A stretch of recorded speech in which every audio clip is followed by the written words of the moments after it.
According to some comments, my brakes should be gone by now. Certified bull. These brakes have been through over 15,000 kilometers of full throttle pulls and they are more than fine. So why do I even do this? I don't have fancy rolling anti-lag or boost buttons. This is old school preloading turbo, the way it's always been done, simple and effective.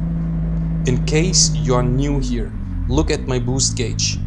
You can see the boost climbing while I'm pressing the brake. I'm basically preloading the turbo, the lag disappears and the car warms hard.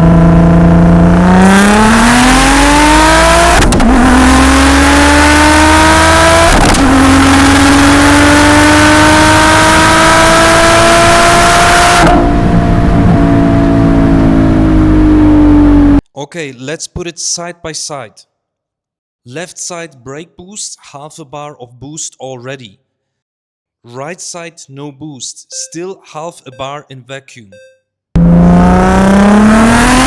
See the difference? With brake boost we are already at 6,000 revolutions. Without it's only 5,500. That's the extra push you get instantly. So, myth busted or not, drop your opinions below and don't forget to follow for more. And this was just the warm-up. Wait until you see what happens on E85.